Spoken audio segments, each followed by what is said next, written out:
We're so happy to have you here tonight as we kick off the second season of this speaker series. Let me be sure and mention, first of all, that this series is now sponsored for the fourth year by Intel. Intel has been a very generous partner for us in building this series, not only here live in the auditorium, but on YouTube, on public television, on C-SPAN, and we're grateful to them. And we're able now, because of that support, to actually make Revolutionaries into a television series. Tonight, our revolutionary is an executive and an engineer who is instrumental in one of the world's most revolutionary companies, at least one of the most revolutionary of the networked age. The company, of course, is Google, and the engineer is Marissa Mayer. Now, all of us in the Valley know that your employee number at a high-tech company is often a badge of honor. I'm not sure if Marissa feels that way, but I thought all of you might like to know that Marissa's employee number at Google is number 20. She joined the software team in 1999. She was the first woman engineer on the team. And her role at Google before now was to serve as Vice President of Search Products and User Experience. And when you have that role at a search company, you are very near the center of Google's first phase of growth, as she has been for a decade. During her tenure in that position, Google rolled out more than 100 products, things that many of us use every day: Gmail, Google News, Google Toolbar, Google Products, image search. I could go on and on. Now, if this were the extent of Marissa's work at Google, acting as a central architect of internet search at a company which transformed search forever, that alone would make her extremely well suited to be on stage tonight as a revolutionary. But watching her career, however, creates the unmistakable impression that more revolutions are in store in her new role as Vice President of all location-based and local services. Location-based and local services are the new battleground in social media. Google has plenty of competition from companies who want to be the champions of that space, not the least of which is Facebook. So once more, Marissa Mayer finds herself at the center of a whirlwind as she manages Google Maps, Google Earth, Street View, Local Search, Latitude, and a raft of other Google services. We're delighted to feature Marissa in our 8-minute film on artificial intelligence in the Revolution exhibition. AI is the specialty that she developed both as an undergrad and graduate student at Stanford. She not only is accomplished at that, but she's a brilliant spokeswoman for it. Leading the conversation tonight is NPR's digital culture correspondent, Laura Sydell, whose name I mentioned several times in connection with the first season of Revolutionaries. She's a very good friend of the museum. This is her 4th time to be here to moderate tonight, and we keep inviting her back because she's so darn good at it. You may have heard her extended report on patent wars as part of the series on public radio, This American Life. Now, fistfights break out around here every time we mention the word patent, so once we build up our store of body armor, we may invite Laura back to take on that subject. But for tonight, it's Laura and Marissa on Google, the search revolution, and building a brilliant career in a male-dominated industry. So please join me in welcoming Laura Sydell and Marissa Mayer. So it's actually kind of nice to have 2 women up here talking about computers, I have to say, it really is. And I actually noticed more women than usual running into the women's room here at the museum. There was a line actually when I was there, which is refreshing to see. I know, you know, you go to tech events, and I won't dwell on this, but usually it's like, oh my God, there's no line for the women's room. But we want to see that there is ultimately a line for the women's room. So let's go over a little bit how you ended up in computer science. I know you've talked about this. You started out, actually, you were going to be a doctor, a pediatrician. Right? Yeah, I really was very interested in math and science. I was good at it, and I really wanted to help people. I liked kids, and I was pretty sure I wasn't just going to be a pediatrician. I was going to be a pediatric neurosurgeon. That's pretty specific. Teaching at a med school and taking exceptional cases on the side. And I went to Stanford, and I was really quite certain I was going to double major in biology and chemistry. And I spent my first year doing that, and when I went home, I started comparing notes with friends who'd gone to other schools, and I realized that, well, it was a lot of memorization, and I was good at memorization, we'd all taken the same classes. And I really couldn't justify, why was I going so far away? Why was I going to a school that was so expensive if the classes and the memorization were all the same? So I started thinking about things that I could do uniquely at Stanford. And in the spring quarter of my freshman year, I had taken a requirement called computer science for non-majors. And in fact, the professor the first day stood up and said, extensive data collected on students in this class has shown that of the 400 of you, it's a big introductory level course, of the 400 of you, exactly 2 will go on to take any additional computer science at all. And apparently I was one of those two. But I really loved programming. I was really excited about it. I found a bachelor's program called Symbolic Systems, which was interdisciplinary. It rolled together philosophy, psychology, linguistics, and computer science, which is basically, the way it stitches together is it's cognitive psychology, how do people learn, philosophy, logic, and how do people reason, linguistics, how do people express themselves, and computer science, can you have a computer that does the same? And I really came to the realization that I was much less interested in cutting up brains, and I was much more interested in how they worked, how they learned, how they reasoned, and what ultimately could be done with computers to try and make us all smarter and make life more convenient. And so I really got very interested in that, and then I went on to do a master's in computer science. I mean, it's such a specific major. It is. I don't know how many people pull together a major like that. Well, it's a program at Stanford. Now it graduates, I think, on the order of about 40 people a year, and there's actually a surprising number of symbolic systems majors, particularly in product design. So actually, there's a guy, Brian Rakowski, at Google, who was the original product manager for Gmail and Chrome. Reid Hoffman, it turns out, was also symbolic systems from LinkedIn. Scott Forstall from Apple, also symbolic systems. So there's a group of us. There's a group of you who had this very specific major. I wonder, so you took this class. What was it, and I actually think it's important to talk about this, what excited you about computers? Well, I liked the act of programming. I liked, building something, letting it run, seeing if it ran correctly. I liked the act of debugging. It was just a different sensation. One of my classmates in school once said, computer science is the one discipline where instead of you telling your work when it's done, your work tells you when it's done. Right, because in almost any other discipline, you can decide, yeah, my paper's good enough, or it was supposed to be 5 pages, and it's 4.5, but it's, I've edited enough, I've gone over it enough, I've proofread it enough, I'm done. But in computer science, your work either works or it doesn't. And yes, you can polish it at the end with comments and factor the code better and do things like that. But it really is the one discipline where you're interacting with your project, and your project gets to tell you when it's finished. And there was something about that I really liked. I liked that act of building. It's cool, right? And women should be able to build things too, right?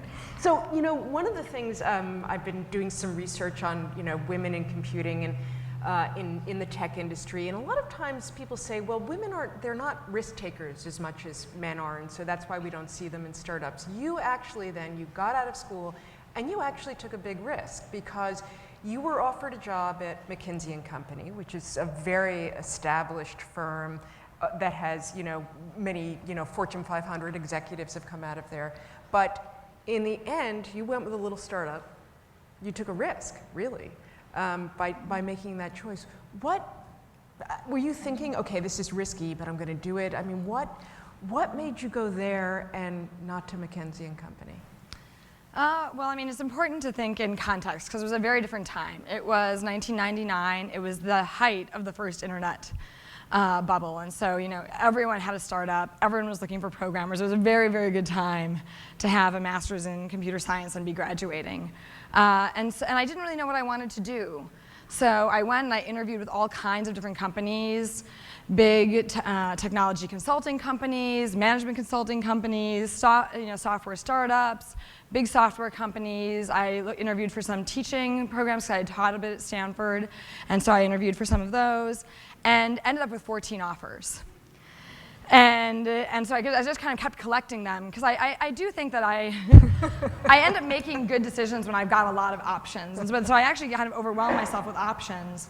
And then I sat down over spring break and thought about how I was going to make the decision. And I started thinking about the best decisions I had ever made. And I tried to pick things that were very different from each other and figure out what they had in common. And going to Stanford, I put in that bucket, changing my major to symbolic systems, spending a summer working at SRI, the Stanford Research Institute, in the AI lab, spending a summer working in Switzerland at the Union Bank of Switzerland's research lab. And I thought, okay, what of those 4 decisions, what do they have in common? And I realized that they all had 2 things in common. I always worked with the smartest people I could find, because I think when you surround yourself by smart people, they just challenge you and elevate the way you think and make you think harder and deeper about things. And I always did something I was a little not ready to do. Like, I remember at the end of each of those first days, like being at Stanford, or like calling my father to tell him my major was symbolic systems when I couldn't even really describe it to myself, let alone him. Or like being in Switzerland where I didn't speak German, and I got in trouble for how I bought grapes, because it turns out you buy produce in Europe differently than you do here. And so you're supposed to print the sticker yourself. You're a serial risk taker a little bit, right? And so, but you know, that feeling at the end of the day where you're like, what have I gotten myself into? And I realized that sometimes when you have that feeling and you push through it, something really great happens. And so actually Google came into the picture quite late. Over spring break, I had only had about 12 or 13 of those offers. Google came up on April 22nd. I promised myself I was going to make a decision on May 1st. I went to Google, I think it was on a Monday afternoon. I interviewed with Larry and Sergey at a ping pong table, because that was their conference table, also the recreation for the office. And then afterwards, I heard them get up and, you know, kind of gather the whole office, and it kind of sounded like everyone left. And Heather, our original office manager, came in and said, "I'm sorry, I know that it was very important for you to get all of the interviews done today so you could make a decision soon, but the entire company has just left with Larry and Sergey to go to one of the venture capital firms, so you're going to have to come back tomorrow." Because they were actually pitching their Series B at that time, so there was like no one left to interview. And it was actually when I came back the next day, the company was kind of growing by the day.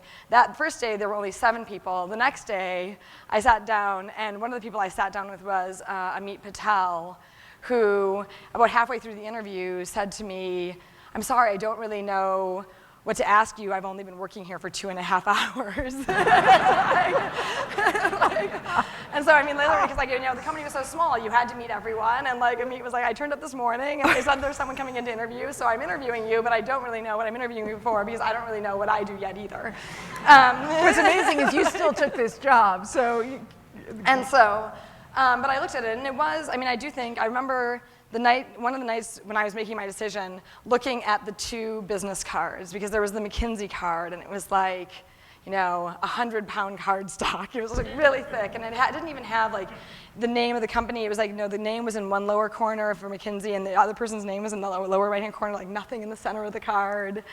And then there was the Google card, and I still have like Larry and Sergey's original cards, where you could, like, it was like on like the typing paper equivalent, and it was like this bright. It was actually during the days when we had our big puffy original logo. Eventually, we slimmed it down, like the summer of '99, but it was this big puffy logo with the exclamation point. If you looked at it, you could see the dot matrix printer that printed it, and if you looked really close, you could see the perforated edges where they had torn the business cards apart themselves, which explained all the schnibbles on the floor when I interviewed, because like, there were always like little white pieces of dust all over the floor, because everyone was busy tearing apart their own business cards. And so it really was, in, you know, the very early days, it was a big dichotomy, but I really felt that Google represented the smartest people of the different companies I talked to, and something I felt not ready to do. There were 8 different search engines. They were all pretty good at the time. The search engine market was very fractured. It wasn't clear why the world needed another search engine. And a lot of the other companies were great, but I just realized that I would learn more going to Google and trying to build a company and be in the room as the decisions get made and understand, why would you do the Yahoo deal, or when do you decide to roll out image search, and being in the room for that, than I would be giving advice to companies and then walking out as the decision got made. And so I realized that I was going to learn even more, being at Google, even if we failed, than I was other places. I mean, it was definitely a brave decision, and obviously it has thrust you into the spotlight in ways you probably never imagined. I mean, I think that I remember, it's funny because I tend to analyze things a lot, so I like to do matrices where sort of like one option per line, different facets for each column, and I have some of the original matrices I did as I was making that decision that included like salary, location, happiness index, failure index, and all that. And to my credit, I actually gave Google 100 times more likely chance of succeeding than any of the other startups, because I gave them a 2% chance of success, where I gave all the other startups a 0.02% chance of success. And so, but it's still, it was a long shot in any case. Well, it paid off. What was it like? You were the first woman engineer they hired, right? What was it like? What were you working on? What was it like to work at a table with all these other guy computer engineers? Did you even think about it? I mean, you'd already been in classes with all men probably as well. Yeah, I mean, I guess one of the things that I'll always say is, people ask me about what was it like to be a woman at Google, what is it like to be a woman at Google? I just don't frame it that way. It's not like I walk into the office in the morning and think, what is it like?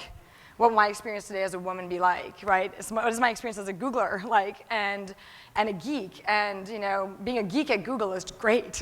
Like, you're surrounded by all kinds of other people who are excited about the same technologies and wanting to build the same interesting things and achieve these visions. And so, my experience has always been one of that. But I do think it was, we just had so many different ideas and places we could take things. I started about a week apart from Paul Buchheit, who went on to basically be the creator of Gmail, now at Y Combinator. And Paul and I were basically programming buddies.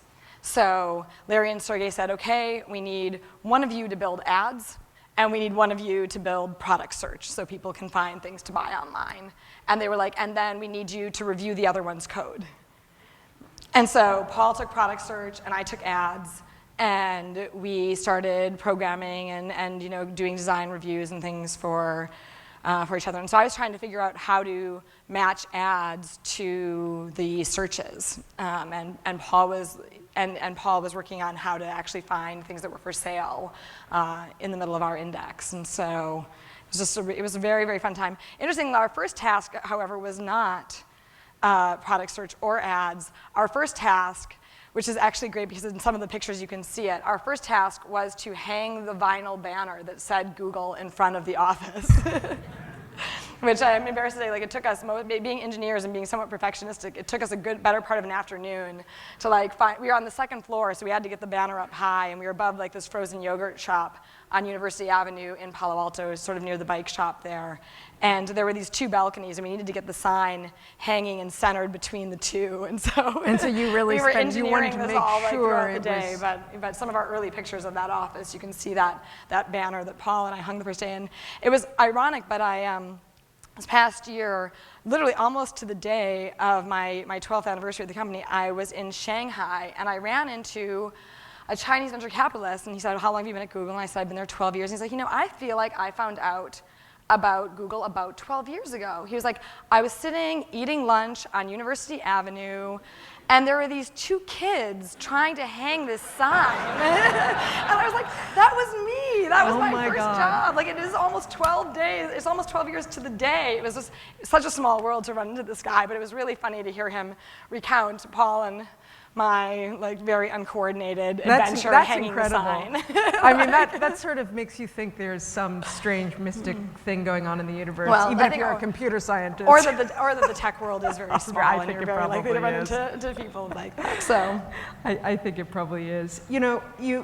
So you've been there. The company has grown. You have been put in a role now as being a sort of one of the few sort of out there women computer scientists. Because we don't see that very often. Usually we hear about geeky guys who are like up all night programming by themselves. And probably you don't fit that image for people. So I wonder, is it really true? Is it just a bunch of, most of the time, geeky guys? You seem to prove that it's not. I mean, I think that one of the things that holds computer science back on both sides of the gender issues are stereotypes. Right? No one wants to be a stereotype. Right? And everyone wants to know that they can achieve what they want, being who they are, being their authentic self. And I think that that's really what's important for young women in computer science. That's also true for men, to basically say, you know what, you can be girly, you can be a jock, right? You can be any of these types of people, and you can still be a great programmer and have an amazing impact through technology, and you can do that on your own terms. So I think that sometimes pop culture really shortchanges hackers, computer scientists, right, in building in too much into that stereotype. I mean, do you, as a programmer, do you end up spending, inordinate amount of hours by yourself? I've also heard people describe it as very collaborative. You're not really by yourself, you're working with other people. I mean, I think it's probably a little bit of both. I mean, at Google, our offices are very collaborative. We've always had multi-person offices. I think that implicitly one of the things that defines a culture is sort of how are the offices laid out, and I didn't realize we always had 3 or 4 people per office. You were always sitting with your team, which kind of was nice because it meant in the early days you didn't have to call meetings because you were kind of always around each other, and if you needed to ask a question or make a decision, you were all right there. And so we've always had that setup. That said, I do think that part of what drew me to computer science is just getting, you get pulled into it. I have one of the things I built. I really am much more into software than hardware, but I really love LEDs, and I built this thing for my wall that's a 24 by 24 grid of LEDs with little ping pong ball diffusers on it. And I will just find, I'll be like, oh, well, I'll just program it to do one more pattern or one more picture, and they transition between different pictures and color washes, things like that. All the LEDs are 3-color addressable, so you can turn any bulb, any color. And I'll just be like, oh, I'll just whip this out in 15 minutes. And the truth is, 15 minutes later, you've got something working, but it's not quite right. The pacing isn't right, the color isn't right, and next thing you know, you look at your watch and you're like, oh my gosh, it's 2.5 hours later. It is, I guess it is the 80-20 problem, that you can get something that's almost right, but then when you get pulled into really making it exactly what you want, well, and I guess that's the excitement, excitement, right? And so it's easy to pass a lot of time on your own, solo, working on code, but it is also really fun to be part of a much bigger code system where you're all collaborating and building something big and complicated. I think it's what turns a lot of women off, is the sense that it's very solo. I've talked to educators, and they actually say, Maria Claway, who is president of Harvey Mudd, and she's done an amazing job of getting more women interested in computers. And she said, actually, when there are more women in a class, it actually gets more collaborative. Which I thought was interesting. And I think they're finding all kinds of things. Another piece that just draws more people into computer science overall, including women, is just the focus on problem solving. Some of the introductory courses in computer science, a lot of times they'd be very task oriented. Write a program that computes Fibonacci numbers, as opposed to creating something that solves a problem. Where you're like, oh, I remember when we were teaching. And also you want something that either problem solves or demystifies for someone how this ultimately works. The introductory programming course that I helped teach at Stanford, we would literally, the first assignment, we would give people modules so they could build things really fast. They wouldn't have to learn how to light up or color a pixel. We'd just give them a graphics library. And we had them write, in the course, in a 10-week course, a game, a screensaver, a browser, a search engine, and ultimately a more elaborate game. And I think I'm even forgetting one of the things, and a word processor, right? And so to actually give people, at the end of that 10-week course, to be like, I get it. I understand how Word works. I understand when my screen lights up and does a screensaver, how that's working, how a browser parses HTML and renders it. To actually get behind that and start to understand that, I think is really helpful. And it also is more focused on problem solving. And we're finding more and more of the introductory computer science courses getting very focused on not just tasks, but problem solving, or providing, the assignments provide insight into a whole program or a whole system and how it works. And that actually is a lot more compelling for people. Yeah, for probably people in general, but I guess, I don't know, maybe women like to solve problems. I'm not really sure. But you've begun to mentor other women in technology. I mean, this is a topic you personally have decided is important. And I guess one question I would ask is, why is it important? If there are more women in computer science, will it change something? Do women bring something different to the field? Well, I definitely think that, one of the things we're seeing is the impact of technology is so broad, and when these technologies are deployed, they affect billions of people all over the world. And if you're building something for a diverse user base, it's helpful to have that user base reflected in the building process, right? There's more insights into how it's going to work, what's not going to work well for people in that process. So I think that ultimately it is helpful. But I think in terms of getting more people into the field, I do think that what you want is a multiplicity of role models or a multiplicity of mentors to actually understand all kinds of different types of people do this and are good at it. And I think that's really what mentoring is about, is to say, look, here's how I do this. I do this my way. You should do this your own way. But giving people some idea of the path and how to get there. You've been working with a woman from Tanzania, Susan Mashibi, who is a fascinating woman. She's a pilot, and now she has a company in Tanzania that works sort of setting up, I guess, flight patterns in Tanzania, doing all this amazing, or several companies, you said. Tell us a little bit about your relationship with her and what she's working on and what that's been like. Sure. Well, there's a mentoring program through the State Department and Fortune magazine, and they identify 30 women leaders from all over the world, developing countries, and bring them to the US. And first they go to DC and they spend some time in the State Department. Then they go and spend almost a month with their mentors, shadowing you at work, really getting to know each other. And then the program concludes in New York City, where they get to go to Fortune and all kinds of different media companies there. And so I've done this the past 2 years. I had Catherine Nyambala from Kenya one year, and this year Susan Mashibe from Tanzania. And it's just been a really wonderful experience because I find that I learn a lot from them in terms of how they run their business and what some of their challenges are. And we get to share all kinds of ideas. In fact, it was really fun and interesting with Susan this past year because she was like, we need to map, she's like, we need to map Tanzania, we need better maps. So we had rolled out MapMaker US, where people can edit the US map, and she's like, when do we have MapMaker for Tanzania? Like, how are we gonna get all the businesses in Tanzania online and searchable? And how are we gonna get checkout in Tanzania? We really need to be able to accept credit card payments in Tanzania. And so she was, it was sort of interesting to see how those products could ultimately play out in her role. But yeah, she is the first woman pilot from the country of Tanzania. She was actually educated at the University of Michigan, went home and tried to get work maintaining airplanes. And one of her mentors there said, why are you looking for work maintaining airplanes? Why don't you open up a company that maintains them? Which she did, and now she actually has a few different companies, because she's got the one that actually houses and maintains the airplanes, another one that schedules the different flight patterns for arrivals, another one that's more tied in with tourism, and it's really been fun to see someone who's really a leader and very entrepreneurial, and also help a little bit in terms of what her challenges are, and learn from her about my challenges.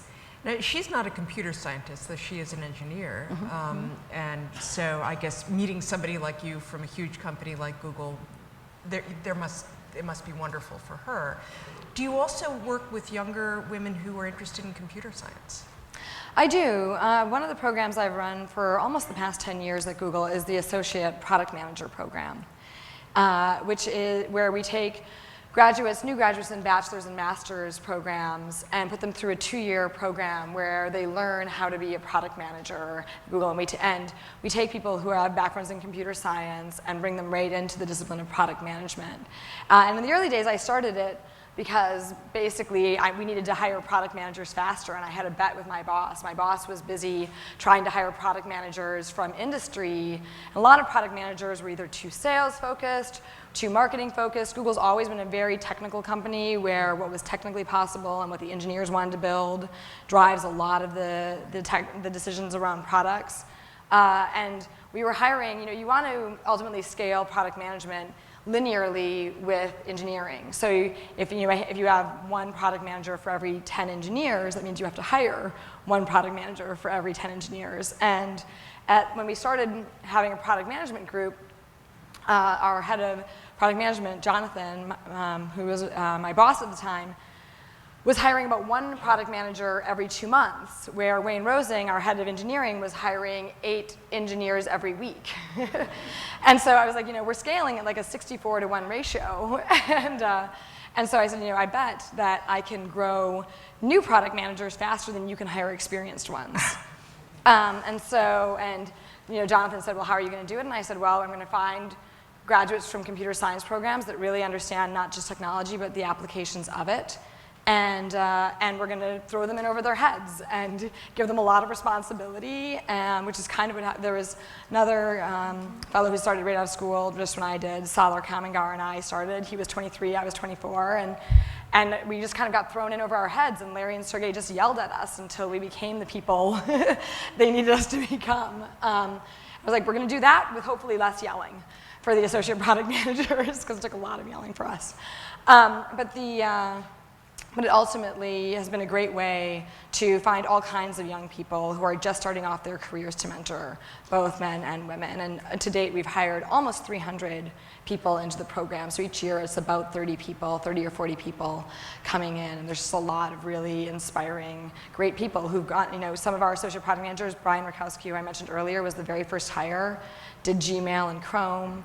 Brett Taylor, now CTO at Facebook, came to Google and built the first version of Google Maps. There's been all kinds of really, really wonderful people coming through that program, and I've gotten to know some of them through that. So I guess I should say, to what degree does Google care that there are more of you, that there are more Marissa Mayers who are women engineers? Does the company make an effort to bring in more women? They have from the very beginning. I think that we ultimately have had the view that companies work better when there's a good gender balance, especially in the technical arenas. And so for Larry and Sergey, at 7 engineers with no women engineer, they were really like, we're behind. Like we need to hire women. And it was interesting because other startups I talked to at the time, there was one startup that was 50 engineers and no women. And and they didn't even think, and they really, I don't think that was an issue. But Larry and Sergey from the very beginning always thought that was important, and not just important to hire women engineers, but also to basically have a workplace that was very inclusive and respectful of all people. One of our early hiring practices that carried through for years and may actually still be in place today and for a lot of parts of the company is we always had one woman engineer on the interview slate for any engineer, right? Not just women engineers, because we didn't just want to hire women, we wanted to hire men who were good at having technical discussions with women.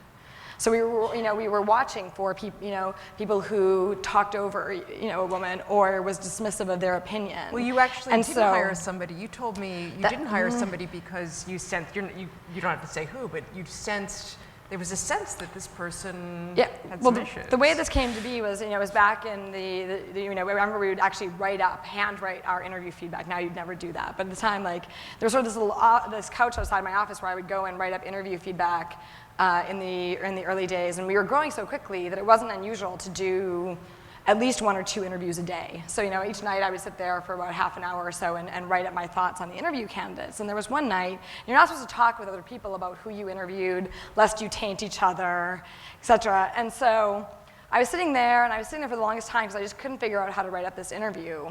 And Jen Fitzpatrick, one of our VPs of engineering, and Jen and I had been programming partners at Stanford, and we've been good friends throughout the years, came by and said, you've been sitting there for a long time. And I was like, yes, I have. She was like, and she said, who did you interview today? We exchanged the name, and she's like, I didn't really know what to think of that either. And we started talking about it, and we realized that we were both just a little uncomfortable. And we didn't know if it was a gender thing or not, but we went to Larry and Sergey and said, this person's super well qualified, but we both just kind of had a funny vibe. Would you mind if they came back and talked to a third woman so we could see, was it just a personality conflict with the two of us? And the person came back and didn't do well with the third woman either, and we ultimately decided to pass on them. But the insight that Larry and Sergey seized upon in that is they said, this isn't just about hiring women. This is about having an environment that's really inclusive of everyone. Let's have a woman on each interview slate, which wasn't to say that the woman could ultimately lead to someone not getting hired. But if that score was lower off, we'd usually go back and do another interview or two to make sure it was actually just a personality conflict and not something broader.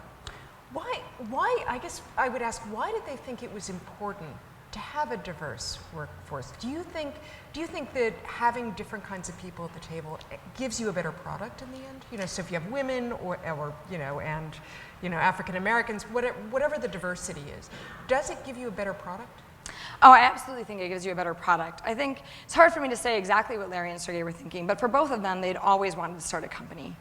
They had spent a lot of time thinking about exactly what kind of company they wanted to start, from studying other companies in Silicon Valley to reading a lot of different management books and different philosophies. And they said, look, everything says that if you have a balanced workforce, and especially a very respectful, inclusive workforce that's inclusive of all different types of people, both genders, ethnicities, all types of people, you ultimately do end up building a better company, a more robust company that has better products. Can you think of any instances perhaps where, your insight might be slightly different from a guy's insight about a product? I think that, it comes out in small ways, in all kinds of different things. It may even just be ultimately the design, how something feels. But I do think that a lot of it comes out in user studies. One of the things we like to do at Google is use our own products. We give our employees new products all the time to use, and you find all kinds of different things, right? Someone who, is more careless with the mouse, or someone who's colorblind. Does this interface work for them? Does it not? Are the click targets big enough? Is it obvious enough what things do? And there's little nuances and differences between people that show up all the time there, but it's really a way of getting a chance to see how are these things going to play out in a broader population. And the fact that our employee group is so diverse actually means that we've kind of become our own beta testers. In the early days of Google, we had to release everything in beta and let the public use it. Now, a lot of times, that beta test happens inside because now with almost 30,000 employees, it is the case that there is a village inside that can test that product and already has a lot of the diversity that we see in our user group, and that's a strength. Let's geek out here for a minute and talk about what you're doing right now. Sure. You're in charge of a really, what seems to me an incredibly important area right now for the future, which is all the local initiatives, what you're going to see on your mobile device. What are you working on right now that you can discuss with us? What kinds of, we're talking about everything. I saw you talk about, for example, you might be in a restaurant and you can also get an extra little menu on your mobile that'll tell you more than the menu the restaurant hands you, or where the bathroom is in the Computer History Museum, things like that. Sure, and some of this stuff is very basic, but it just needs to work. So one of the things that's happened, especially in location, is that now that we all have these mobile devices and that they can locate you, you can understand a person's context and how to be helpful to them, really connect the physical world to the virtual world.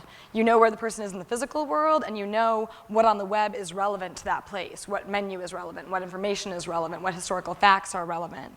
And it's really fun to pull those things together. So some of the basics that have to work are local searches. Today on Google.com, the number of searches and the percentage of searches that are done every day that are locally oriented, 20%. So 1 in every 5 searches done on Google is about local information. So my team is working really hard on that. On the mobile phone, as you can imagine, the percentage is even higher. We're also working really hard on maps, and maps on the phone is something. How many people used maps on their phone today? This is sort of the insight that I had, one of the insights I had when I was picking Google. Like, I took it for granted because I've always been a really curious person and I loved internet search. But when I was trying to figure out where I wanted to go, I was like, of these different companies I could work for, are there any of them where I could imagine using the product at least once a day? Because like in 1999, you did like one internet search a day. You know, today we all maybe do 20 or 50, or according to my search history, somewhere between 85 and 100.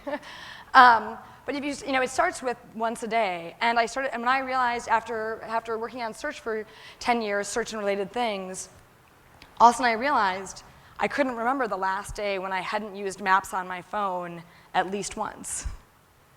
And I started to realize that, you know, that percentage and use case, especially as the map becomes more and more personalized, more and more useful, was just going to explode. And a lot of what was really fun and interesting and exciting right now was local, mobile, social. And so making sure that maps work on the phone is really important. Google Maps for mobile, which we call inside GMM, has more than 250 million active users of the product. So it's just a huge group of people who are using this on a daily basis. It's really very exciting. And then there's all kinds of fun things because once you get the basics of local search down and you understand how all this information relates to location and you get maps down, you can start doing really interesting things that I like to refer to as contextual discovery. If I understand your context and where you are, what can I tell you? So, for example, if you're sitting in a restaurant, you know, now we even have Google Maps indoors. We know that you're sitting in that restaurant. It might be the case that the waiter hands you one menu. We can produce another menu that's a social menu. It shows you what the most popular dishes are, what dishes your friends liked. You know, you could be a tourist in a city, or you could just be someone local, but if with a little bit of location history, we can tell whether or not you've been somewhere before. And if you're standing in front of, I was in Austin for South by Southwest this past year, you know, me being there for the first time, give me facts about the state capitol building, right? If it's on your commute and you walk past it every day, show you the news. We should show you news. We should show you, you know, your email. We should show you updates from your social network. So I think that, you know, context can play a big role. And interestingly, context, location can also help us tap into a level of accuracy that we haven't seen before. There's all kinds of really difficult searches that we aren't good at today. And I remember one day. What would be an example? What are we not good at? Well, one day, you know, for example, I mean, there's just some searches you can't do without context, or you can't do very well. So there was one day where I cataloged all the searches I didn't do, either because I didn't have a device available for search, or because it's just not possible to do them. The query of what is that bird over there is like impossible to do a search on. You could describe it. You could take a picture. What would you do with a picture? But if you can take a picture, and now with things like Google goggles and visual recognition, we can find the bird, and we can figure out that it's brown, and it's rough size and scale. And now, not only do we know that it's a brown bird, but we know that it's January, and you're in Northern California. You know, you can narrow it from, you know, 3,000 brown birds to maybe 5 or 10, at which point in time, a searcher can just visually pick through those answers. So something that would be completely impossible, a bird with no context, identify it, suddenly becomes much easier when you have context, location, and time. That, I have to say that excites me because when I've traveled and I've seen birds and I'm like, what is that absolutely gorgeous bird, right? And you have this sense, and I've tried Google goggles and it hasn't given me the answer. So we're getting there, but context will help. Context will help. I'm just telling you. And of course, then there's always the zoo problem. But the good news is now with Google Maps, hopefully we'll know you're at the zoo and we'll know that all bets are off as to species. But you know, you manage a lot of people now, right? So how many people do you actually manage at Google? Well, in total, it's about 6,000, but it's about 1,100 full-time employees. Because we also have, in a contract capacity, we have the street view drivers. We have various people who are helping us produce our map tiles, our actual drawings of maps, verify the accuracy of that local information. I wonder, I mean, one of the things that was always so interesting about Google in the early days was a real desire, I think, to keep it a place where you could be imaginative and creative about computer science and engineering. How do you do that when, I mean, now, as you said, it's 30,000 people. You've bought Motorola Mobility, so that's going to increase the number. Do you find that working with so many people, you can still be really creative as a computer scientist? Oh, absolutely. I mean, because a lot of it has to do with your specific group and ideas that you're excited about. Right, and so Like yes, you birds. you could choose to be overwhelmed by just how big things are, but day to day, right, you're generally working with a small team, right? There's probably 3 or 4 people on your core team, and even on your extended team, it might be 20 or 30. But the nice thing about Google, and one of the things that I've always found really exciting about working there, is there's a lot more work than people. And it's sort of interesting. There's some people where when they walk into an environment and you realize, oh my gosh, there's no way we could ever get everything done that we need to get done, they get completely overwhelmed. And there's other people who are like, wow, we're never going to get done everything we need to get done, which means there's so much that I could do that would actually be useful and helpful.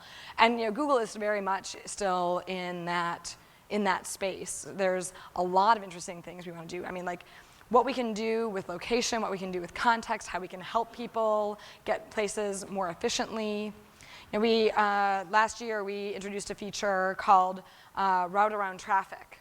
So you could actually plant your route and actually say, no, like, take me away from the red areas on Google Maps. And it's crazy, but it saved something like, I think it was I don't even remember the numbers, but it's like almost 1 million hours a day that are saved in terms of like people, and if you start thinking about what that is, it's just a huge amount of productivity and ways that people can spend their time. But like little things like that where you'd be like, well, wait, like how much of an impact can helping people avoid traffic be? And it can really, and it can really actually, it can really help. And it's a small insight. It's a hard computer science problem to be able to try and predict traffic, to understand how to route someone around it, and actually. How do you encourage that, though? I mean, when you have so many people, I think one of the hard things is encouraging that kind of creativity so that everybody feels some sense. I mean, are there still sort of policies? There used to be, I don't know if it still exists, the 20% policy, right? You could work on a project that just interested you. Is Google still doing that with all these people? Yeah, we still have 20% time, but 20% time was always very unstructured. And the principle of 20% time was that you could spend up to 1 day a week working on whatever you felt most passionate about and whatever you were most excited about. And for a lot of people, that's their core project. They're actually on what they care most about. But for people who start to look around and say, you know what, I'm really excited about this area and I don't see anyone else working on it, and I think there's something there, they can really tap into that, and it's a way of bringing new ideas into the fold. And you feel like that's still happening even with 30,000 people. I mean, it must be incredible to have seen the company from when you started to where it is now.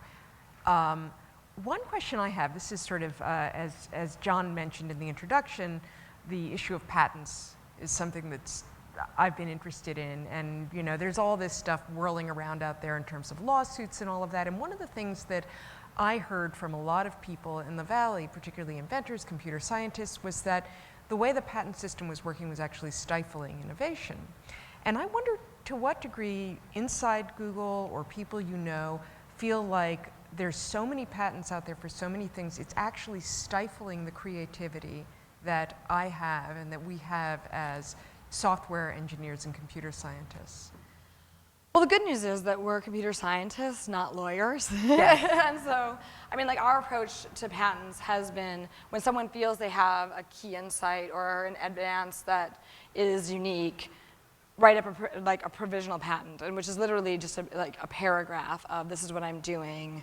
The lawyers will go and do a lot of research to understand, is that a unique insight? Is that something that's patentable? Help you actually write up the full form of it. But as many patents as have been issued, there's a lot of new ideas. Actually, interestingly, in the area of maps, Google Earth, imagery, my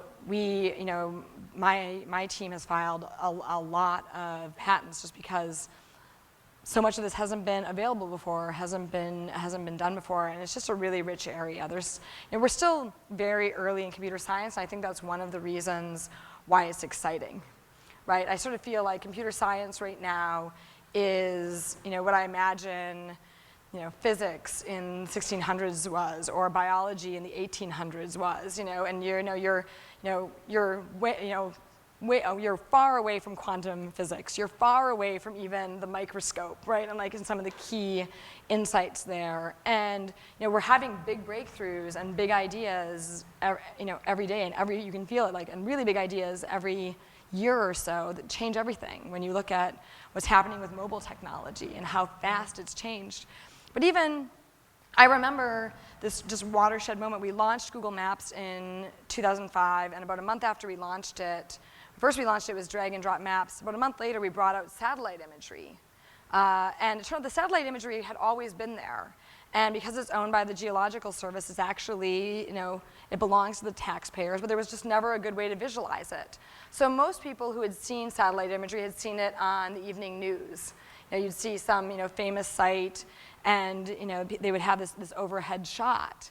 But what was really amazing, from March 2005 to March 2006, about 1 billion people looked up their home, which basically meant everyone in the world who had access to the internet logged on, used Google Earth or Google Maps, and looked up their house. How many people have looked up their house? And you went to suddenly, from this world where people had only seen, 1 or 2 of these satellite imagery, pieces of satellite imagery, to suddenly realize everyone in the world could access satellite imagery, could see their house in satellite imagery. Actually, last year with Osama bin Laden, it was really amazing with his capture and the operation. Within about 30 minutes, I think it was something like 100 people had actually found the site. And with historical imagery on Google Earth, you could actually see the compound being built. You could take the slider and fast forward and just see this compound come out of the desert. And just, to be wow, the whole world could just, kind of grab this imagery and be sleuths and be wait, where was it? How did this happen? How did it get missed? Right? I don't know if excited or scared about I want to understand how it related to the city. Was it close to the city? Was it not? Right? I mean, you can actually see it. And that used to be someone taking months and going to research facilities and looking through imagery and scanning it. And within a half an hour, there were 100 people posting and saying, these are the coordinates. This is where it is. Grab the slider. You can see it get built. Right? Giving all the instructions about it. It was really quite interesting. Just quickly to follow up on my original question, so you don't feel like the lawyers are ever saying, oh, we can't go forward with that because it's already been patented or it's going to cause a problem for us? Do you ever feel that sense? Because there have been so many software patents filed now, and it seems like every day there are more and more. I haven't gotten that sense. I mean, I do think that we really pride ourselves on innovating and looking at things differently. So it is important to us that we do things in a way that's different and differentiated from what other companies are doing. And so there is an emphasis on that, but it doesn't really come from the legal side so much as it is we want to make a really meaningful impact and do something in a way that's better or hasn't been done before. Getting back to women, you are obviously very excited about computer science. And it's wonderful. I mean, so often on my beat, I'm talking to men about computer science, and they're excited about it, and it is exciting. So we were talking about how to get more women to major in it, and you were saying we just need more computer scientists. Period. You sort of almost felt like we don't want to at this point even emphasize getting more women. If we can just get more, period, we'll be in good shape. Can you talk a little bit about that?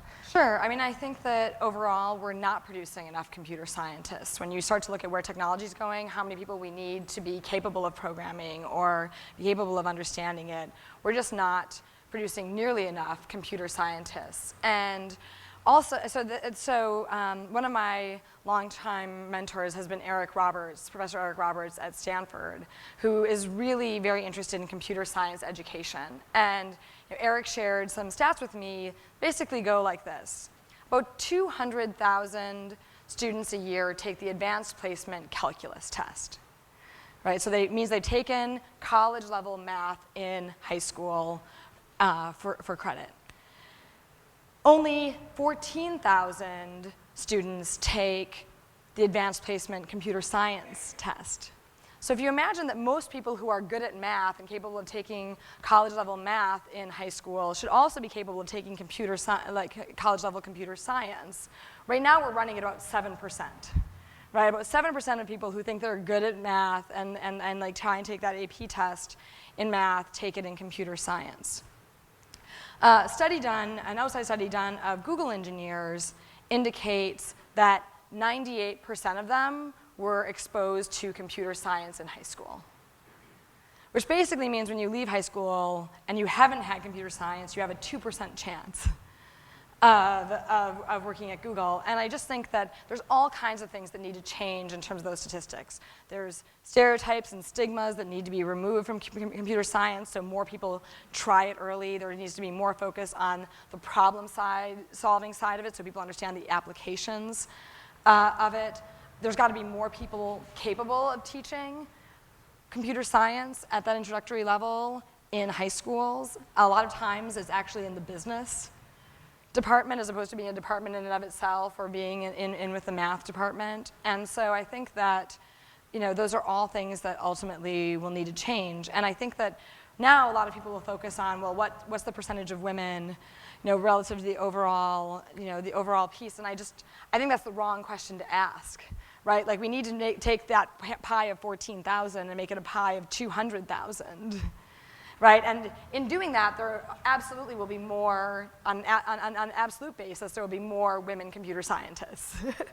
Right? And if at the end of that process we still have an imbalance, let's worry about it then. But right now, while we're still growing the interest in computer science, growing the numbers to really sustain the type of work and type of innovation we as a country and a society would like to have, the focus really should be on getting more young people, regardless of gender, interested in computer science. And if at the end of that growth process we still have an imbalance, we can deal with that then. But for now, let's just get more. Yeah, because actually the stats percentage-wise aren't so good, although because more people are majoring in it, I suppose, in that way it's better. It was like, for some reason in the mid-'80s, close to 40% of the computer science majors were women. It's now like 12%. Yeah, but again, like the percentages are deceiving because in the 80s, the number of computer science graduates was just smaller. Right. So the answer is now there's far more women computer scientists. It's just that on a percentage basis, it's smaller. So again, like that's healthy growth. Right. We want more computer scientists. And if at the end there's still an imbalance, I think that's something that will sort itself out. I also just think that having technology now is around people so much. I have to believe when I was in high school and growing up, I knew one woman computer scientist, Mary Bourne. She's always been a big role model of mine. But she worked at JCPenney on the catalogs, and I really didn't understand what it was that she did, right? Because the catalog came in the mail, you called in the order. I had no idea what these computers were doing on the other side. And today, you're surrounded by so much of this technology, mobile technology, computer technology, like people doing searches and Google Plus and Facebook and Twitter and all of these different elements. I mean, a lot of people will say that one of the things that attracts a lot of guys into computer science early is video games. Right? And so the more that you're surrounded by that type of technology and you have that curiosity of like, wait, like how does this work? Can I build this? How do I do this? I think that's really one of the big keys in terms of how to get more people interested. I mean, it is interesting, and I'm going to segue right here into this question, which is relevant, but that I think I heard you say you almost didn't notice that you were just kind of a little oblivious to the fact that you were kind of the only woman. And I just want to, you've got to tell this one story because it's a great story about being at Stanford and the paper did a story. Yes. This is how oblivious you were? Well, I do think it's, I was very lucky. I lived in sort of a bubble of just not being very self-aware. And I think, all it takes is one comment to pierce that bubble. And, and I just was lucky that no one ever did, right? I was lucky I never had any teachers in high school say, they told me, like, you're great at chemistry. You're one of the best students we've ever had. And they didn't say, and that's unusual for a girl. Right? No one, all it would have taken was one person sticking that clause on, because when you're in junior high and high school, the last thing you want to be is unusual, right? And so like all it would have taken was just someone just making an offhand comment about how unusual that was, and I think it would have kind of come crashing in on me. But I think I always have been very gender blind. My best friend gives me a hard time because she remembers this time in high school where I remember we stopped and asked someone for some information, and we walked away, and she's like, wow, that boy was really cute. And I said, there was a boy? So I think I was always very gender blind, but it is true that there was a columnist at Stanford that I really liked. Her name was Julie, and I read her column every Wednesday. And sometimes it would be about relationships, and sometimes it would be about majors, and sometimes it would just be about her observations on the world. And she had this column one week about campus icons, where she defined campus icons of, basically there were people that everyone knew of and would recognize by description, but you probably didn't know their name. Like the angry man in White Plaza with the sandwich boards who yelled at everyone when they biked by, right? Or like the person at the coffee house who never managed to get your sandwich order right. Like everyone kind of knew who these people were, and so I was reading through the list and kind of chuckling to myself. And then all of a sudden there was an entry on the list that said, the blonde woman in the upper level computer science classes. And I thought, gosh, I should know who this is. And then I was like, wait, am I really, I really had never noticed that I was the only blonde, or I never had really noticed that I was the only woman. I just hadn't really noticed, and it was sort of interesting, because I remember it was my senior year, it was sort of the first time that bubble was broken, where I was like, I never had really noticed I was by myself in that way, because I didn't feel by myself. I felt like I was surrounded by all kinds of people who liked the same things I liked, and it is true. I think I've been able to sort of wall off and go back into that bubble, because a lot of times at work, I'll have someone will ask me a question about what it's like to be a woman, and then after that, I'll walk in. Laura did this actually on Friday, and the same thing happened. Had this conversation with Laura, walked into the next meeting, and realized that this meeting that I've been going to for 2 years on Friday afternoon was all men, but I just never noticed before. And so I just, I do think you want to have a certain amount of lack of awareness and lack of self-consciousness there, because for me, I do tend to be on the shy side. And I think if you start to think about the fact that you're different, or the fact that you're unusual, or the fact that, you're odd, sort of the odd man out in some way, that can be very disempowering in terms of being able to find your voice. And certainly for someone in junior high or high school, having someone say, well, gosh, that's unusual. Right. It's like the last thing you ever want to hear. Yeah. And so, I think that's one thing that I hope we can do to ultimately get more women into science, math, engineering, is make people feel more comfortable with it, and celebrate the overall successes and not how unusual it is. I think sometimes we tend to focus so much on the topic. Well, that alone creates a bit of a stigma. In a lot of ways, I've actually discovered the women I do meet in Silicon Valley don't even really like to talk about it that much. And I think part of it is you want to talk about the work, right? Because you're doing this work, and certainly you're probably not the first computer scientist who's not paying attention to lots of things around. So the first question here: what advice do you have to parents of daughters aspiring to make a career in the high-tech industry?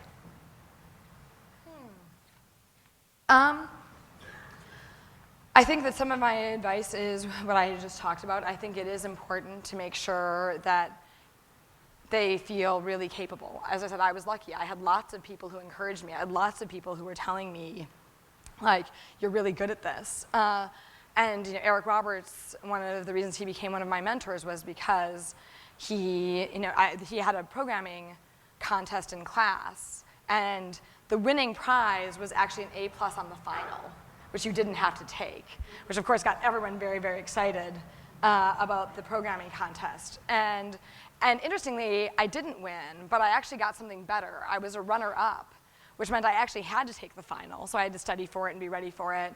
But I got to go to Eric's house for the winner's dinner. at the end of the quarter, and he said, you know, you're really good at this. Like, I think that you should think about whether or not you could turn around and lead a section in computer science, because there was a section leading program. And the section leading led to being a TA, which led to being a lecturer, which led eventually to Eric actually being the first person to introduce me to Google in the fall of 1998, about a week after its founding. And so, I mean, I think that part of it is really encouraging girls. I think it's also pointing out that there's all kinds of different types of people. I think to the extent that you can break down stereotypes, that's one of the things that really holds kids back in general, is thinking, well, you know, I like this, but if I do this, I have to be like that, right? I have to eat chocolate-covered espresso beans, code all night, not shower, and we have this kind of blue glow, right? From the monitor. And like, I think that, you know, saying, no, you know, yes, like, you're gonna probably have to like have some all-nighters programming, but you can, I sort of joke, like, you can do it wearing ruffles, it's okay, right? And I think that that's important to say, you know, yes, there's all kinds of different people who can succeed in a particular area. Well, you know, I mean, oftentimes when people talk about you, they do comment on your dress and all of that, and I guess that's something women always get. But maybe that's a good thing a little bit in this way, that people can see like, oh, this is what a computer scientist can look like. I don't know, my mother will tell you that I just always loved clothes. I loved clothes, I loved color. Like, you know, she would say, as a child, I would go through like 2 or 3 outfits a day.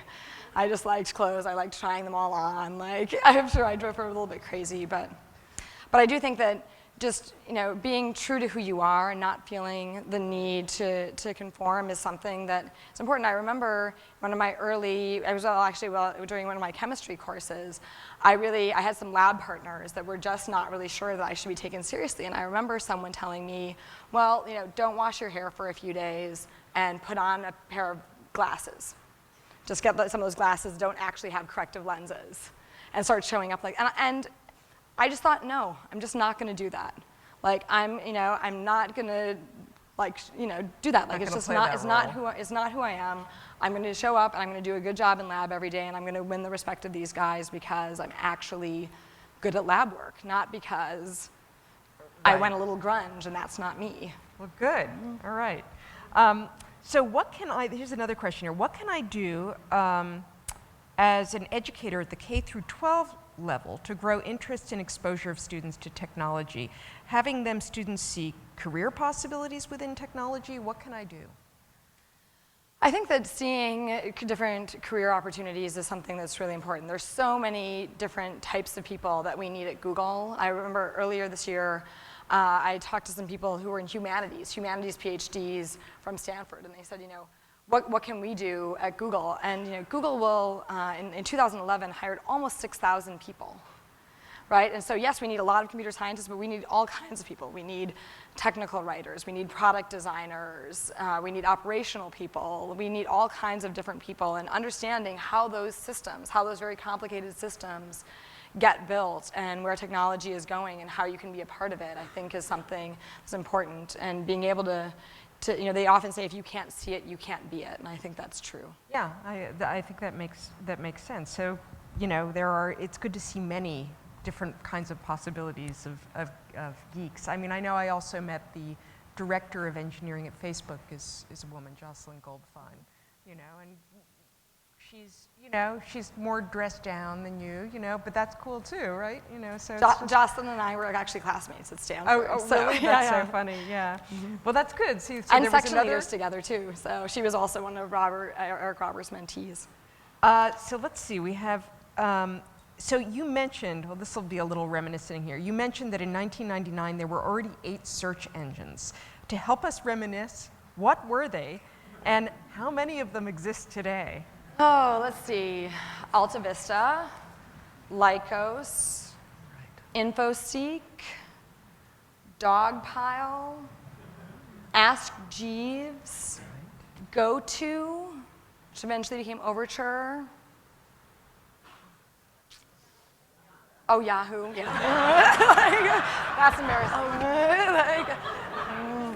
Eventually, There's Yahoo that. became Google, so that's why I sort of, you know, like, because we started powering them. So, but yeah, so and technically Ink2Me, who was powering Yahoo at the time. So that's at least 8, but there were probably even more than that. I know, and I'm trying to think which of those. Ask Jeeves. Excite, yeah. That's right. There was Excite. I forgot the Jeeves biggies. I was exists, thinking right? about all the people who were very specialized on search, but yeah. Yeah, and Yahoo. Well, and now Yahoo. There's another search engine that didn't exist then, whose name maybe we won't say tonight. No, we will. Bing. There is that, but there aren't. I mean, there really aren't many competitors in the market. As of course has come up, we're not going to go down that road, but it really has shrunk, and competition is probably a good thing. I think competition is a very good thing. I actually think that we were sad to actually see the consolidation between Bing and Yahoo, because actually having 3 search engines, 3 different crawlers, 3 different ways of indexing, 3 different ways of finding things was actually really interesting, and it does breed more innovation. We really think that the rising tide floats all boats, and the more people who are working on search and thinking about search and experimenting with it causes everyone, it causes everyone to raise their game, and that helps the end user. So we kind of talked about this, but it's phrased a little differently by this questioner. He says, Google seems to acquire new companies on a large scale compared to other technology companies. I mean, you have done a lot of acquisitions. What are your thoughts on the feasibility of Larry's goal of maintaining startup mentality for Google, and how's he doing in your opinion? Sure.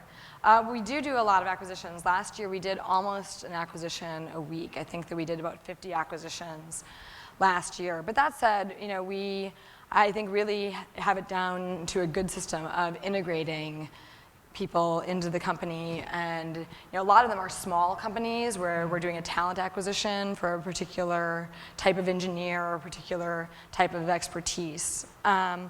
But I think overall, Larry's been doing a great job. His goal was to increase speed and velocity. As I talked about earlier, that notion that we didn't need meetings. There were 4 of us sitting in an office, and we could just make a decision together without even calling a meeting. We're trying to get back to that. So it's really clear how decisions get made. They get made fast, right? I mean, as you get big, there comes this moment where you're waiting for the weekly meeting to make a decision. Right, and one of the goals now is never let a decision wait for a meeting. If it becomes clear that a decision needs to be made, gather the data, make that decision on its timetable. Don't hold the decision for that Tuesday afternoon review or the Friday afternoon review or whenever it is. So you pull the meeting and the conversations into a less formal setting. Right. As you need to, as opposed to queuing up decisions, because that ultimately slows you down. Yeah, I think those of us who've ever worked in a company know something about waiting for a decision from above. So in the future, will Google produce hardware for the software or just distribute the software? I guess that's a fair question, given, and I don't know how much you can say about it, given the acquisition of Motorola Mobility. You have made some hardware. Yeah, we have made some hardware. We've done a lot in partnerships. So we did some partnerships early on for Android with HTC and released the Nexus. And so, the Motorola acquisition is still pending, so we can't say a lot about it. But it certainly is our intention to have that hardware business be a way that we can showcase some of what's new and interesting on Android. So having, a phone that can act as a benchmark in terms of what we think, works well for Android, in terms of the number of pixels on the screen and how many lumens it is and battery life and things like that. And I think it's going to be a good opportunity for us to experiment there. Funny, I was just thinking about acquisitions. You guys bought Zagat. And I was just briefly in the New York office, and I got lost, and somebody helped me find my way who had just been acquired. They were from Zagat, and I thought, well, for what you're doing, I would think that Zagat and restaurants and all of that must be something, were you involved in the acquisition of Zagat? So Zagat was an acquisition that I led and is part of my team strategy, because one of the ways that you can do great local search is by having great reviews, right? So sometimes people search for something like, pizza or sushi, or sometimes you want something really specific, right? Like, thin crust, right? Or béarnaise sauce. Right, and so you want something that's super specific, and the only way to really get that granularity is to have a lot of information about each place or what each restaurant serves. Right. And one way to do that is through menus. Another way to do that is through reviews, because inevitably during reviews, people will talk about the particular dish that they ate. And so, so Zagat is a great acquisition for us from that perspective. Right, well, they have the expertise in doing that. I mean, for anybody who doesn't know, right, they've been doing these restaurant review books, you know, for years and years and years, and now online where people go to the restaurant, I've done them, you know, and submitted reviews, and it makes sense that you would want that expertise. They were a very interesting company. They were 32 years old when we acquired them, so I think they were started in 1979. But they actually, we'll talk about how they were UGC, user-generated content, before it was in vogue.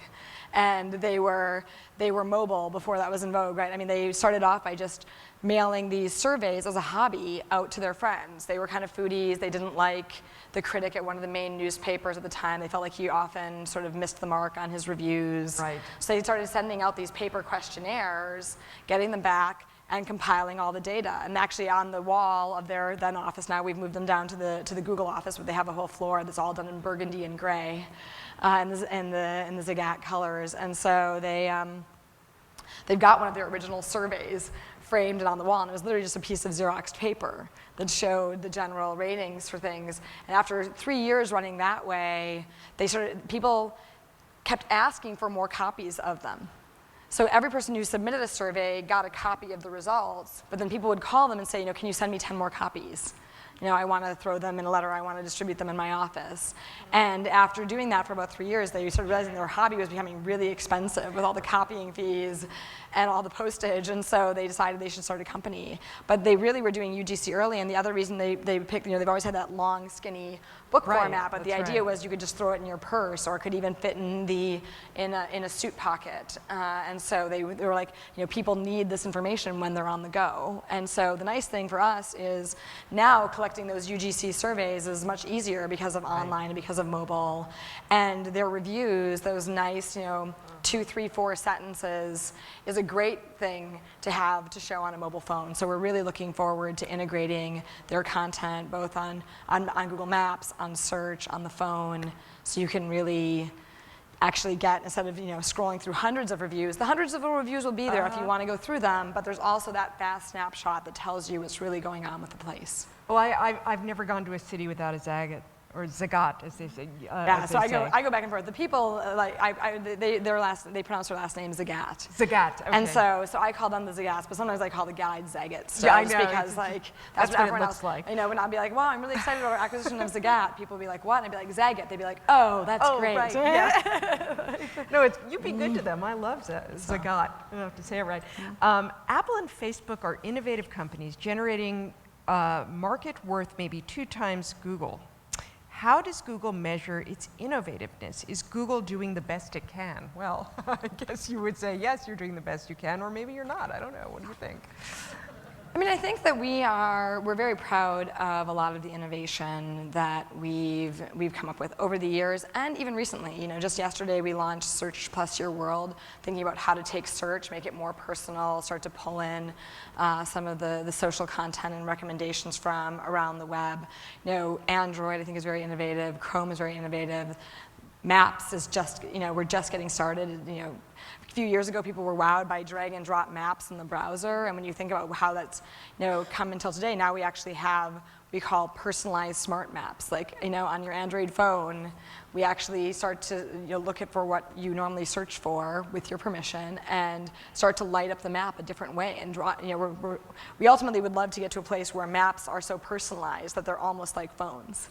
Where, like, if I handed you my map, you'd be like, this is your map, it's not my map. I can't use your map the same way it's hard to use someone else's phone. You can imagine saying, you know, what is your personalized lens onto the world? So there's all kinds of exciting places we can go, and we try to get it focused on that and the opportunities and less on the competition. I mean, I know you just released a new product, Google Plus Your World, which I imagine must be sort of part of this scheme of personalizing maps, and that's part of the bigger picture, yes? That's right. Well, because Search Plus Your World is on Google Search. And Right. obviously about 20% of searches are local, so there's certainly some local content. We have businesses now on Google+, so some of those are recommended, and, Yeah, and this we're is, pulling do they this all just together. release this product, I right? think it was yesterday. Right, and it sort of will search your personal information on Google+, on Picasa for photos. The thing, as I said, Amit Singhal explained it to me, and I said, but it doesn't do Facebook or Twitter. You guys, I wish you would all play nice together.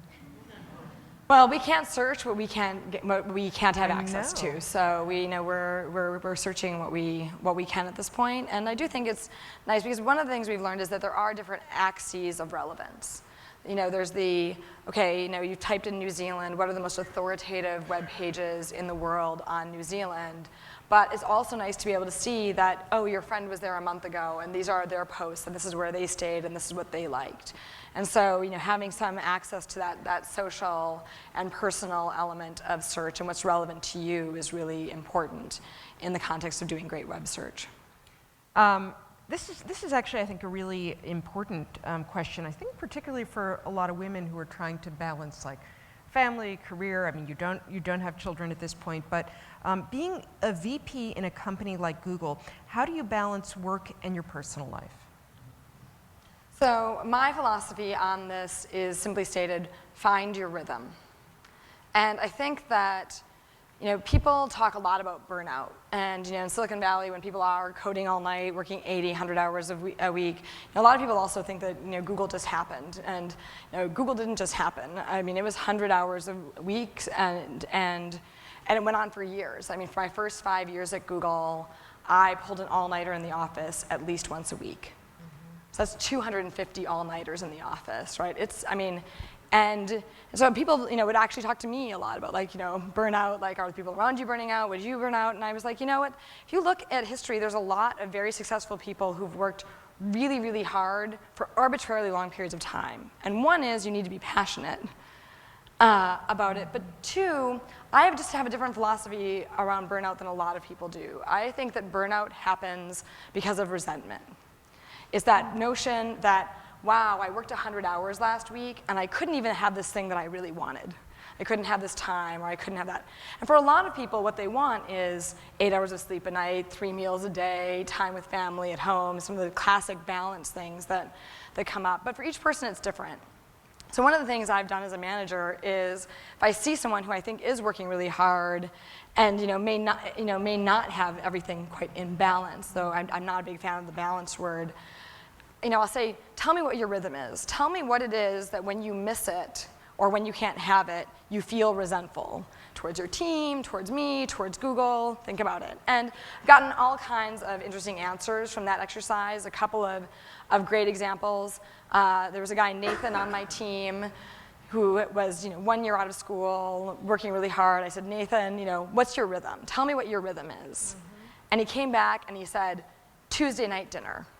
I said, tell me what Tuesday night dinner is. He's like, my friends and I that all graduated together, every Tuesday night we get together and have a potluck at someone's apartment. And he's like, and if I miss it, or even worse, if I have to cancel it when it's supposed to be at my place, I'm resentful the whole rest of the week. Every night, 6, 7 o'clock rolls around, and he's like, I couldn't even go to Tuesday night dinner, so no, I'm not staying late tonight. And I was like, okay, well then Nathan, now we know, we're never gonna have you miss another Tuesday night dinner.